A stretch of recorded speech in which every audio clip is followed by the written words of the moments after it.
ದೋಸೆಕ್ಕಿಂತಲೂ soft, ತುಂಬ ಚೆನ್ನಾಗಿರುತ್ತೆ.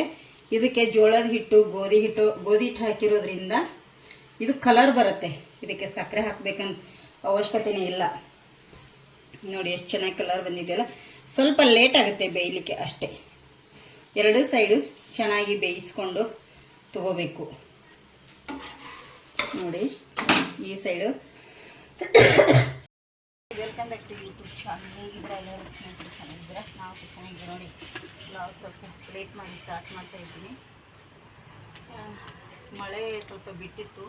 ಇದು ಸ್ವಲ್ಪ ದಾರಿ ಹೋಗಲಿಕ್ಕೆ ಮೊನ್ನೆ ಒಂದು ಚೂರು ಮಾಡಿದ್ದೆ. ಇಲ್ಲಿ ನೋಡಿ ತುಂಬ ಹುಲ್ಲು ಬಂದುಬಿಟ್ಟಿದೆ. ಸೊಳ್ಳೆ ಮಾತ್ರ ಸಿಕ್ಕಾಪಟ್ಟೆ ಕಡಿಯತ್ತವು. ಸೊಳ್ಳೆಗೋಸ್ಕರನೇ ಎದ್ದು ಹೊಡಿದ್ರೆ ಇಲ್ಲಿ ಅದಕ್ಕೆ ಮಿಷನ್ ತುಂಬಾ ಸೊಳ್ಳೆ ಇದಾವೆ ಸ್ನೇಹಿತರೆ. ಅದಕ್ಕಾಗಿ ಭಾಳ ಸೊಳ್ಳೆ ಕಡಿಯತ್ತವೆ. ಅದ್ರಾಗ ಇಲ್ಲಿ ತಿಮಾರಿ ಅದು ತುಂಬ ಇದೆ. ಅದಕ್ಕೋಸ್ಕರ ಕ್ಲೀನ್ ಆದರೆ ಒಂದು ತೆಗಿಲಿಕ್ಕೆ ಒಳ್ಳೇದಾಗ್ತದೆ ಅಂತೇಳಿ ತೆಗ್ತಾ ಇದ್ದೀನಿ. ನೋಡಿ ತಿಮಾರಿ ಸೊಪ್ಪು ನಮಗೂ ಸಹ ಬೇಕಾಗುತ್ತಲ್ಲ. ಹೌದು ಹುಲ್ಲು ಸ್ವಲ್ಪ ಈ ಕಡೆ ಇದು ಒಂದು ಗಟ್ಟಿ ಇಲ್ಲ. ಆ ಕಡೆ ಗುಲಾಬಿ ಗಿಡ ಸಿಕ್ಕಾಪಟ್ಟೆ ಗಟ್ಟಿ ಇದೆ. ಹುಲ್ಲು ತುಂಬಾ ಗಟ್ಟಿ ಇದೆ. ನೋಡು ಹಲಸಿನ ಹಣ್ಣು ಧನುಷ್, ಹಲಸಿನ ಹಣ್ಣು ಸಸಿ ಹಿಂಗೆ ಹಾಕಿದ್ರೆ ಚೆನ್ನಾಗಿರುತ್ತೆ ಸ್ನೇಹಿತರೆ. ಇಲ್ಲಿ ಇಲ್ಲೇ ಗೋಡು ಅಂತ ಧನುಷ್ ಇಲ್ಲೇ ಗೋಡು ಬಂದಿದೆ ನೋಡಿದ್ದು. ಅಷ್ಟು ತುಳಸಿ ಸಸಿನೂ ಅಷ್ಟದಾವೆ. ನಿಧಾನಕ್ಕೆ ಹಚ್ಚಿಡಬೇಕು, ತುಂಬ ಟೈಮ್ ತಗೊಳುತ್ತೆ. ತುಳಸಿ ಸಸಿ ಹಾಗೆ ಇದು ಎಲ್ಲ ಹಂಗೆ ಬಿಟ್ಟು ಬಿಟ್ಟು ಕೀಳಬೇಕಾಗುತ್ತೆ. ಅದಕ್ಕಾಗಿ ಅಕ್ಕ ಏನೋ ಬಂದಿಲ್ಲ ಅಂತ. ಹಾಂ 6 ಗಂಟೆ ಆಕೆ ಬರೋ ಟೈಮಿಗೆ ಬರೋಕ್ಕಾಗಿಲ್ಲ. ಆಕೆ ಟೈಮ್ ಆಗುತ್ತೆ. ಹೌದಿಲ್ಲ ಮನುಷ್ಯ ಇವೆ ನೋಡೋದು ಎಷ್ಟು ಹೋಗ್ತಾರೆ. ಕಾಲು ಇದು ಮುಳ್ಳು ನಾಚಿಕ ಮುಳ್ಳು ಎಷ್ಟು ದೊಡ್ಡದೈತೆ ನೋಡಿ. ಫುಲ್ ನೋಡಿ ಆ ಥರ ಇದೆ. ನೋಡೋದಕ್ಕೆ ಇಷ್ಟೇ ತೆಗಿತೀವಿ, ಸಾಕೊಂಡು ಹೋಗ್ತೀವಿ. ಇಷ್ಟೇ ತೆಗಿತೀವಿ. ಇದು ಅಂತ ಫುಲ್ಲು ಅಲ್ಲ. ಇಲ್ಲಿ ನೋಡು, ನಿನ್ನೆ ಪಪ್ಪಾಯ ಗಿಡ ಎಲ್ಲ ಹಂಗೆ ಕಡ್ದೋಗಿತ್ತು. ಏನು ಕಡ್ದಿರ್ಬೇಕು ನೋಡು. ಇವಾಗ 4 ಕೇಸಿನ ಎಲೆ ಇದ್ದಾವೆ. ಇವನು ಬಿಡೋದಿಲ್ಲ ಅಂತ ತುಂಬ ಹೇಳ್ತೀನಿ ನೋಡಿ ಸ್ನೇಹಿತರೆ.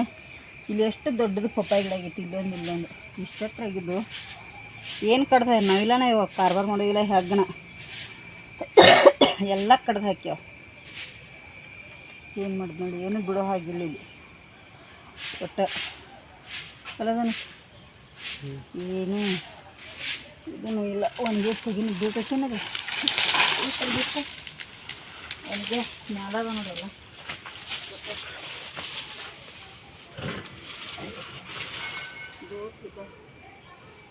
ಕೇಶಿನ ಎಲೆ ಕೂಡ ಎದ್ದಿದ್ದಾವೆ ಸ್ವಲ್ಪ. ಇದೇನು ಬೀಳ ಅಂತ ಬೀಳಲ್ಲ. ಇದೊಂದು ಎಷ್ಟು ತೆಗಿತೀನಿ. ಆಮೇಲೆ ಏನು ಮಾಡ್ತೀನಿ.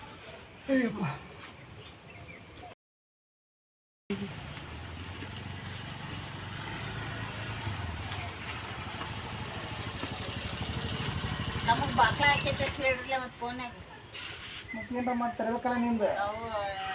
ನೀನು ಭದ್ರ ಕಾಳಿಗೆ ಅಲ್ಲ. ಮತ್ತು ನನಗೆ ಫೋನ್ಯಾಗ ಹಂಗೆ ಹೇಳಿ ಮತ್ತು ತರಬೇಕಿರ್ಲೆ ಶಿವಪುರಮ್ಮ ಇದ್ರನ್ನ ಎಷ್ಟೊತ್ತ ಇರ್ತಾರಂತ್ರೆ. ಇಲ್ಲ ಹೋಗಿದ್ರು ಅವರು. ಹೌದಾ? ಹೊರಗೆ ಇದನ್ನ ತಪ್ಪಣ ಹೊರಗೆ ಇರ್ತಾರೆ. ಹೊರಗಿತ್ತಂತೆ ಹೊರಗಿರ್ತಾರೆ. ಮಳೆ ತೊಳಗಿಡಲ್ಲ ಅದಕ್ಕೆ. ನೀನು ಇದ್ರೊಳಗೆ ಮೆಟ್ಲ ಹತ್ರ ಹಾಂ ಇಲ್ಲ ತಗೋದಂಬಿಶ್ ಬೆಳಗ್ಗೆ ಇರ್ತೀನಿ. ಪಾರ್ಸಲ್ ಬಂತು ನೋಡಿ. ಮತ್ತೊಂದು ಸೀರೆದು ಸೀರೆ ಪಾರ್ಸಲ್. ಫುಲ್ ಒದ್ದೆ ಆಗಿದ್ದೇನೆ ಆಲ್ರೆಡಿ. ನಾನು ಇಲ್ಲೆಲ್ಲ ಹುಲ್ಲು ತೆಗೆದು ಒದ್ದೆ ಆಗಿದ್ದೇನೆ. ಇನ್ನು ಸ್ನಾನ ಮಾಡ್ತೀನಿ. ಯಾಕಂದರೆ ಇದೆಲ್ಲ ಮೈ ತುರ್ಸುತ್ತೆ ಹುಲ್ಲು. ಇಷ್ಟೇ ಹುಲ್ಲು ತೆಗಿಬೇಕಾದ್ರೆ 1-1.5 ಗಂಟೆ ಟೈಮು. ಯಾಕಂದರೆ ಇಲ್ಲಿ ನಾವು ಹಾದಾಡ್ತೇವೆ. ನೈಟೆಲ್ಲ ಹೋಗ್ತಾರೆ ಯಜಮಾನ್ರು. ಮೊದಲು ದಾರಿ ಕ್ಲಿಯರ್ ಇದ್ದರೆ ಹಾವದು ಬಂದು ಕೂತದ್ದು ಕಾಣಿಸ್ತಾವೆ ಸ್ನೇಹಿತರೆ. ಅದಕ್ಕಾಗಿ ಇಂಥ ಹುಲ್ಲಲ್ಲಿ ಜಾಸ್ತಿ ಹಬ್ಬವೆಲ್ಲ ಇರ್ತಾವಲ್ಲ, ಅದಕ್ಕಾಗಿ ಈ ಕಡೆ ಸ್ವಲ್ಪ ಯಜಮಾನ್ರು ತೆಗಿತೀನಂದರು. ಯಾಕಂದರೆ ತುಂಬಾ ನಾಚಿಕೆ ಮುಳ್ಳುದವು, ಅದರಲ್ಲಿ ಸಿಕ್ಕಾಪಟ್ಟೆ ಮುಳ್ಳುದವು. ಹಾಗೆ ಮೇಲ್ಗಡೆದ್ದು ತೆಗಿಬೇಡ ಅಂತಂದರು ಯಜಮಾನ್ರು. ಅದಕ್ಕೆ ಬಿಟ್ಟೆ ಆ ಕಡೆದ್ದು. ಈ ಕಡೆದ್ದೇನಿದೆ ನಮ್ಮ ಸೈಟೆಲ್ಲ ನೋಡಿ ಕ್ಲೀನಾಗಿ ತೆಗೆದು ಸ್ವಲ್ಪ ಈ ಕಡೆ ಬಿಸಾಕಿದ್ದೀನಿ. ಇಲ್ಲಿ ಉಳಿದಿರೋದು ಕಟ್ಟಿಗೆ ಹಾಕಿದ್ದೀನಿ, ತೆಂಗಿನ ಕಟ್ಟೆಗೆ. ಹಾಗೆ ಪೈನಾಪಲ್ ನೋಡಿ ಎಷ್ಟು ದೊಡ್ಡದಾಗಿದೆ ಅಲ್ಲ ಪೈನಾಪಲ್ಲು. ಮತ್ತು ತುಳಸಿ ಸಸ್ಯ ಅಂತೂ ತುಂಬಾ ಇದಾವೆ ನಮ್ಮ ಮನೆ ಹತ್ರ ಈ ವರ್ಷ ಅಂತೂ ಫುಲ್ಲು. ಮತ್ತು ಇವು ನೋಡಿ ಕೇಶವಿನ ಎಲೆ ಎಲ್ಲ ಹೋಗಿದ್ದು ಸ್ನೇಹಿತರೆ. ಮತ್ತು ಒಂದಿಷ್ಟು ಬಂದಿದ್ದಾವೆ ಪುಣ್ಯಕ್ಕೆ. ಇನ್ನೊಂದು ಸ್ವಲ್ಪ ಎಲ್ಲಿದಾದರೂ ತಂದು ಹಚ್ಚಬೇಕು. ನಮ್ಮ ಮನೇಲಿ ನನ್ನ ಮಕ್ಕಳಿಗಾಯಿತು ನನ್ನ ಗಂಡನಿಗಾಯಿತು ಇದು ಬೇಕೇ ಬೇಕು ಯಾವಾಗಲೂ ಪತ್ರೊಡೆ ಮಾಡಲಿಕ್ಕೆ. ಹಾಗಾಗಿ ಸುಗಂಧಿ ಕೂಡ ಈ ಕಡೆ ಇದು ಕಟ್ ಮಾಡಿದೆ. ದಾರಿ ಮೇಲೆ ಬರ್ತಾವೆ ಯಜಮಾನ್ರಿಗೆ ಹೊರಗಡೆ ಸ್ಕೂಟ್ರ್ ಮೇಲೆ ಹೋಗ್ಲಿಕ್ಕೆ ತುಂಬಾ ತಾಗ್ತಾವೆ ಅಂಥೇಳಿ ಈ ಕಡೆದು ಇನ್ನೊಂದು ದಿನ ಬಿಸಿಲು ಬಿದ್ದರೆ ಹೀಗೆ ತೆಗಿಬೇಕು. ಈ ಕಡೆದಷ್ಟು ಇಲ್ಲಿವರೆಗೂ ತೆಗ್ದಿದ್ದೇನೆ. ನನಗೂ ಎಷ್ಟಾಗುತ್ತೋ ಅಷ್ಟೆಲ್ಲ ಕ್ಲೀನ್ ಮಾಡ್ತಾ ಬರ್ತಾಯಿದ್ದೀನಿ ಸ್ನೇಹಿತರೆ. ಈ ಕಡೆದ್ದು ಇದೊಂದಿಷ್ಟು ಉಳ್ಕೊಂಡಿದೆ. ಇದಷ್ಟು ಅಲ್ಲಿವರೆಗೆ ತೆಗೆದುಬಿಟ್ರೆ ಇದೊಂದು ದಿನ ಆಗುತ್ತೆ, ಅದು ಒಂದು ದಿನ. ಆದರೆ ಈ ಕಡೆದ್ದು ಇದು ಕಷ್ಟ ಅಲ್ಲ, ಇದು ಮತ್ತು ಇದು ಕಷ್ಟ ಅಲ್ಲ ನನಗೆ ತೆಗಿಯೋದು. ತೆಗಿತೇನೆ ಬೇಗನೆ, ಇಲ್ಲ ಅಂತಲ್ಲ. ಆದರೆ ಈ ಕಷ್ಟ ಇರೋದು ಯಾವುದು ಗೊತ್ತಾ ಸ್ನೇಹಿತರೆ? ಬೆಂಡೆಕಾಯಿನ ತೋರ ಆಗಿದೆ ಬೆಂಡೆಕಾಯಿ. ಇಲ್ಲಿ 2 ಆಗಿದೆ, ಇಲ್ಲಿ 2 ಆಗಿದೆ. ತೋರ ಆಗ್ತಾಯಿದ್ದಾವೆ ಅಂದರೆ ಉದ್ದ ಆಗಿದೆ.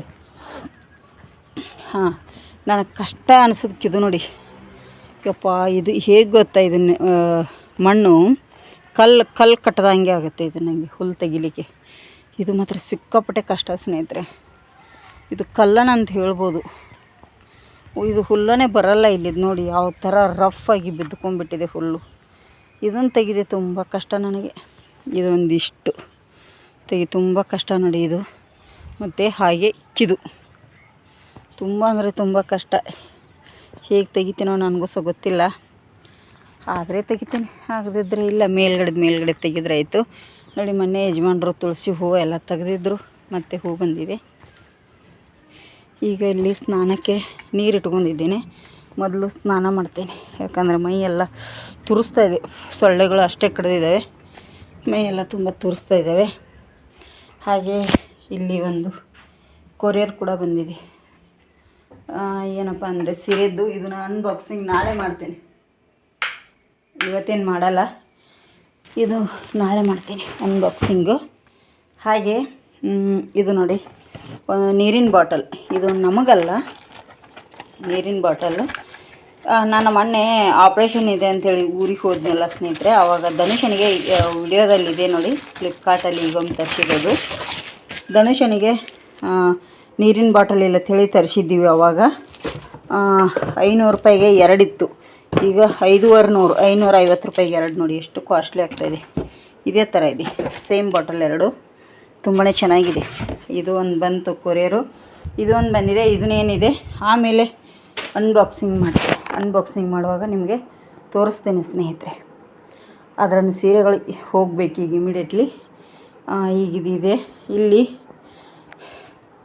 ಇವತ್ತು ಫುಲ್ ನಿದ್ದೆ ಮಾಡಿದ್ದೀನಿ, ಬೈಸ್ಕೊಳ್ತಾ ಇದ್ದೀನಿ ನೋಡಿ. ಇಲ್ಲಿ ಸ್ನಾನಕ್ಕೆ ಬಿಸಿ ನೀರು ಇಟ್ಟಿರ್ತೇನೆ, ಸ್ವಲ್ಪ ಇಟ್ಕೊಂಡಿದ್ದೀನಿ. ಹಾಗಾಗಿ ಈಗ ಇದಷ್ಟು ಮಾಡಿಕೊಂಡು ಅಡುಗೆನ ಸ್ಟಾರ್ಟ್ ಮಾಡ್ತೀನಿ ನೋಡಿ. ರಾತ್ರಿ ಊಟಕ್ಕೆ ಹುಲ್ಲೆಲ್ಲ ತೆಗೆದು ಬಂದು ಧನುಷನ ಆಸ್ಪತ್ರೆಗೆ ಕರ್ಕೊಂಡು ಹೋಗ್ಲಿಕ್ಕಿತ್ತು. ಆಸ್ಪತ್ರೆಗೆ ಕರ್ಕೊಂಡು ಹೋಗಿ ಬಂದು ಈಗ ಇಲ್ಲಿ ಅಡುಗೆ ಏನು ಮಾಡಬೇಕಂತ ಅನ್ನುವಾಗ, ಇದು ಜೋಳದ ಹಿಟ್ಟು, ಗೋಧಿ ಹಿಟ್ಟು ಮತ್ತು ಅಕ್ಕಿ ಹಿಟ್ಟು 3 ಥರ ಮಿಕ್ಸ್ ಮಾಡಿ ಕಾಯಿ ಮೆಣಸು ಹಾಕಿ ಇಲ್ಲಿ ನಾನು ದೋಸೆ ಮಾಡ್ತಾಯಿದ್ದೀನಿ. 3 ಥರ ಹಿಟ್ಟನ್ನು ಹಾಕಿ, ಬೇಕಾದರೆ ಅದಕ್ಕೆ ಕಡಲೆ ಹಿಟ್ಟು ಕೂಡ ಒಂಚೂರು ಮಿಕ್ಸ್ ಮಾಡ್ಕೋಬೋದು. ನಾನಿಲ್ಲಿ ಮಾಡ್ತಾಯಿಲ್ಲ. ಇದಕ್ಕೆ ಬಂದು ನಾನೀಗ ಕೊತ್ತಂಬರಿ ಕಟ್ ಮಾಡ್ಕೋಬೇಕು. ಇದಕ್ಕೆ ಸ್ವಲ್ಪ ಸಣ್ಣದಾಗಿ ಈರುಳ್ಳಿ ಕೂಡ ಕಟ್ ಮಾಡಿ ಹಾಕ್ತಾಯಿದ್ದೀನಿ ನೋಡಿ. ಈರುಳ್ಳಿ ಹಾಕಬೇಕು, ತುಂಬ ಚೆನ್ನಾಗಿರುತ್ತೆ ನೋಡಿ. 1 ಟೇಬಲ್ ಸ್ಪೂನ್ ಅಷ್ಟು ಇಲ್ಲಿ ಜೀರಿಗೆ ಒಂಚೂರು ಜಾಸ್ತಿ ಹಾಕ್ಕೊಳ್ಳಿ, ಟೇಸ್ಟು ತುಂಬಾ ಚೆನ್ನಾಗಿ ಬರುತ್ತೆ ಮಸ್ತಾಗಿ. ಹಾಗೆ ಇದಕ್ಕೆ ರುಚಿಗೆ ತಕ್ಕಷ್ಟು ಕಾಯಿ ಮೆಣಸು ನಾನು ಮಿಕ್ಸಿಯಲ್ಲಿ ರುಬ್ಬಿ ಹಾಕ್ತಾಯಿದ್ದೀನಿ. ಯಾಕೆ ಅಂದರೆ ಮಕ್ಕಳು ತಿಂತಾರೆ, ಕಟ್ ಮಾಡಿ ಕೂಡ ಹಾಕ್ಕೋಬೋದು. ನಾನಿಲ್ಲಿ ಮಿಕ್ಸಿಯಲ್ಲಿ ರುಬ್ಬಿ ಹಾಕ್ತಾಯಿದ್ದೀನಿ. ಹಾಗೆ ಕೊತ್ತಂಬರಿ ಸೊಪ್ಪು ಸ್ವಲ್ಪ. ಈಗ ಇದಕ್ಕೆ ಸ್ವಲ್ಪ ನೀರು ಹಾಕಿ ಮಿಕ್ಸ್ ಮಾಡಿಬಿಡ್ತೇನೆ ನೋಡಿ ಇಲ್ಲಿ. ಮತ್ತು ಇದಕ್ಕೆ ಸ್ವಲ್ಪ ರುಚಿಗೆ ತಕ್ಕಷ್ಟು ಉಪ್ಪನ್ನು ಕೂಡ ಸೇರಿಸ್ಕೋಬೇಕು. ಇದು ತುಂಬ ಚೆನ್ನಾಗಿ ಟೇಸ್ಟು. ಮತ್ತು 3 ಥರ ಹಿಟ್ಟು ಹಾಕಿ ಮಾಡಿರ್ತೀನಿ ನೋಡಿ. ದಿಢೀರ್ ಅಂಥೇಳಿ ಮಾಡೋದು ತುಂಬಾ ಒಳ್ಳೆಯದು. ಈ ಥರ ದಿಢೀರ್ ಅಂಥೇಳಿ ನಾವು ಮಾಡ್ತೀವಿ ನೋಡಿ. ಉಪ್ಪು ಕೂಡ ಹಾಕಿದೆ ಸ್ನೇಹಿತರೆ. ಈಗ ದೋಸೆ ಇದ್ರಾಗೆ ಏನು ಬೇಕಾಗಿಲ್ಲ ಹರಡೋದು, ತಿಳುವಾಗಿ ಹರಡ್ಕೊಂಡ್ರೆ ಸಾಕು ನಮಗೆ. ನೋಡಿ ಇದನ್ನು ಒಂದು ಕನ್ಸಿಸ್ಟೆನ್ಸಿ ಬರೋವರೆಗೆ ನಾನು ಮಿಕ್ಸ್ ಮಾಡ್ಕೋತೇನೆ. ಇನ್ನೂ ನೀರು ಬೇಕು ಇದಕ್ಕೆ ತುಂಬಾ. ನೋಡಿ ಇನ್ನು ಹಿಟ್ಟು ಗಾಳಿ ಸೆಕ್ಕಿರ್ತೀವಿ, ಬೇಗ ಇದಾಗುತ್ತೆ ನೋಡಿ. ನೀರು ಇದಕ್ಕೆ ಇನ್ನೂ ತುಂಬ ಹಿಡಿಯುತ್ತೆ. ಒಂದು ಹದದಲ್ಲಿ ಮಾಡ್ಕೊಂಡು ತೋರಿಸ್ತೇನೆ ನೋಡಿ ಸ್ನೇಹಿತರೆ. ಇಷ್ಟು ಹದವಾಗಿ ಕಲಿಸಿದ್ದೇನೆ. ಇದು ಗಟ್ಟಿ ಆಗ್ತಿದೆ ಅನ್ನಿಸ್ತಾ ಇದೆ ನನಗೂ ಕೂಡ. ನೋಡ್ತೇನೆ, ಈರುಳ್ಳಿ ಎಲ್ಲ ಹಾಕಿರ್ತೀನಿ ನೋಡಿ. ಸ್ವಲ್ಪ ಗಟ್ಟಿನ ಬೇಕು. ರಾತ್ರಿ ಹೊತ್ತಿಗೆ ಚಟ್ನಿದು ಏನು ಬೇಕಲ್ಲ, ಒಂದು ಸ್ವಲ್ಪ ಮೊಸರಿದ್ರೆ ಸಾಕು ಇದರೊಟ್ಟಿಗೆ. ಹಾಗೆ ಇದನ್ನು ಕಲಿಸಿ ತುಂಬ ಹೊತ್ತು ಇಡಬಾರ್ದು, ಕೂಡಲೇ ಮಾಡೋದು. ಇಲ್ಲಿ ತವ ಕೂಡ ಕಾಯ್ಲಿಕ್ಕೆ ಇಟ್ಟಿದ್ದೇನೆ ನಾನು. ಈ ತವಕ ಎಣ್ಣೆ ಹಚ್ಚಬಾರ್ದು ಅಂತ ಹೇಳಿದ್ದಾರೆ. ಎಣ್ಣೆ ಮೇಲ್ಗಡೆಯಿಂದ ಹಾಕಿದ್ರೆ ಆಯ್ತು ಅಂಥೇಳಿ ನೋಡ್ತಾ ಇದ್ದೀನಿ ನಾನು. ಕಾಯ್ಲಿದು ಇಲ್ಲಿ ಹಂಚ್ಕದಿದೆ ನೋಡಿ. ಇಷ್ಟು ಹೀಗೆ ಇದನ್ನೇನು ಹರಡಬೇಕಂತೇನಿಲ್ಲ ಸ್ನೇಹಿತರೆ, ಹಾಗೇನು ಮಾಡ್ಬೋದು. ನಾನಿಲ್ಲಿ ಹರಡ್ತಾ ಇಲ್ಲ. ಮೇಲ್ಗಡೆ ಮುಚ್ಚಳ ಮುಚ್ಚಿ ಒಂದು 2 ನಿಮಿಷ ಬೇಯಿಸ್ಕೊತೇನೆ ಸ್ಲೋ ಉರಿಯಲ್ಲಿ. ಮತ್ತು ಹೈ ಫ್ಲೇಮ್ ಇಟ್ಟರೆ ಆಯಿತು ನೋಡಿ. ವಾವ್, ಚೆನ್ನಾಗಿ ಬೆಂದಿದೆ ಅಲ್ಲ. ಹೇಳ್ತದೆ ನೋಡಿ ಎಷ್ಟು ಈಜಿಯಾಗಿ. ನಾ ಎಣ್ಣೆನೇ ಹಾಕಿಲ್ಲ ಇದಕ್ಕೆ. ಎಣ್ಣೆ ಹಾಕದೇ ನಿಮಗೆ ಮಾಡಿ ತೋರಿಸ್ತಾ ಇದ್ದೀನಿ. ಡಯಟ್ನವರಿಗೆ ಅದು ತುಂಬ ಚೆನ್ನಾಗಿರುತ್ತೆ. ಈ ಥರ ದೋಸೆ ನೀವು ಮನೆಯಲ್ಲಿ ಮಾಡಿ ಸ್ನೇಹಿತರೆ. ತುಂಬ ಅಂದರೆ ತುಂಬ ಸಾಫ್ಟಾಗಿ ನೋಡಿ. ಮಾತ್ರ ಅಕ್ಕಿ ದೋಸೆಕ್ಕಿಂತಲೂ ಸಾಫ್ಟು ತುಂಬ ಚೆನ್ನಾಗಿರುತ್ತೆ.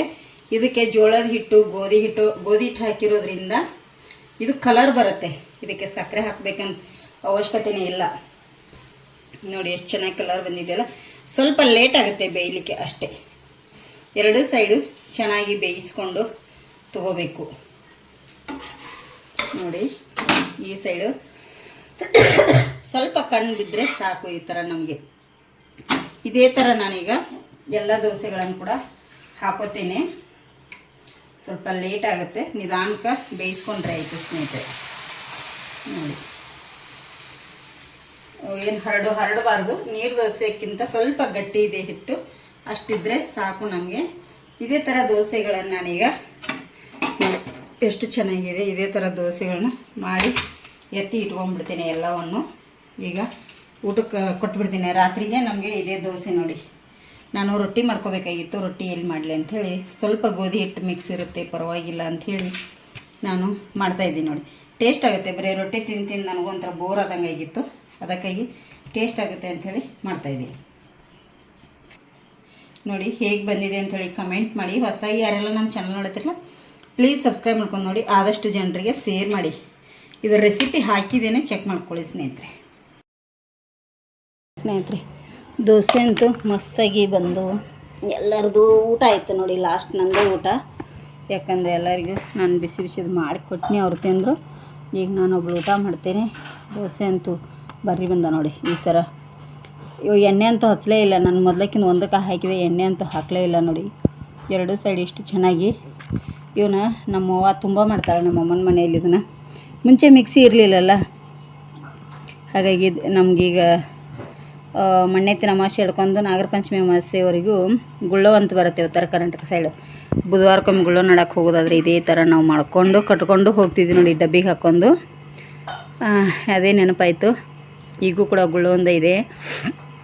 ಹಾಗಾಗಿ ಸ್ನೇಹಿತರೆ, ಈಗ ಇವು ಹೇಗೆ ಬಂದಿದೆ ದೋಸೆ ಅಂಥೇಳಿ ಕಮೆಂಟ್ ಮಾಡಿ. ಇವತ್ತಿನ ವಿಡಿಯೋ ಇಷ್ಟ ಆಗಿದ್ದರೆ ಒಂದು ಲೈಕ್ ಮಾಡಿ.